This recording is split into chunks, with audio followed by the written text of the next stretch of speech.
For the moment, we'll talk about the other neighbour. A government rotting is a government plotting. Well, Pakistan, we know, is rotting under debt. The Imran Khan government is facing multiple crises, but it is still persistent in engineering wicked plots to defame India. Plots that begin with Kashmir and end with Kashmir. The latest one is no different.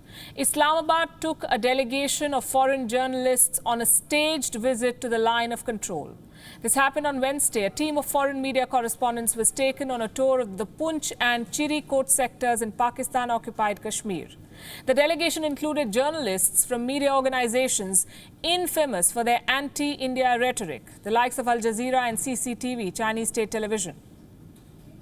The composition of this delegation itself speaks a lot about the purpose of this visit, but I'll tell you nonetheless.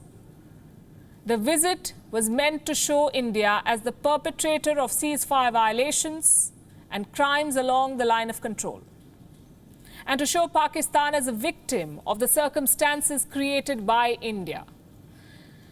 Well, just so you know, the Pakistan Army has been shelling villages along the LOC for 3 consecutive days. At 11 a.m. today, Thursday, it once again initiated an unprovoked ceasefire violation.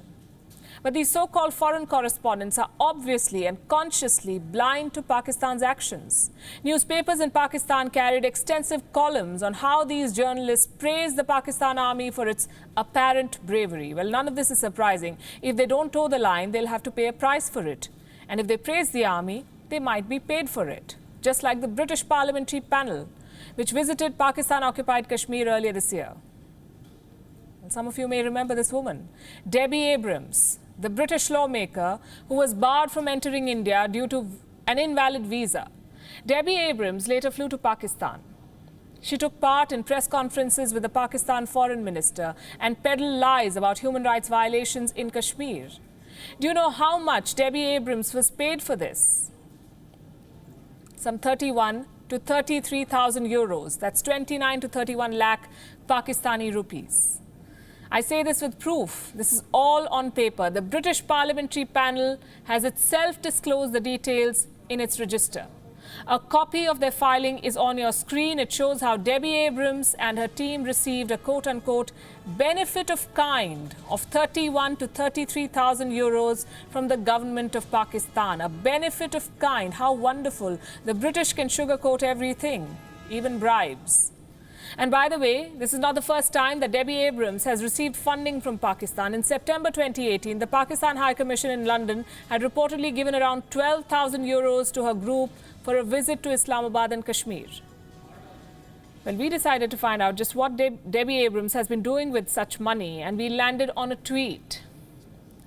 She posted it this evening, where she was complaining about how taxpayer money is being wasted in her country, the UK, how the British government is allegedly spending billions on a bankrupt American company. And wait till you hear the caption of this.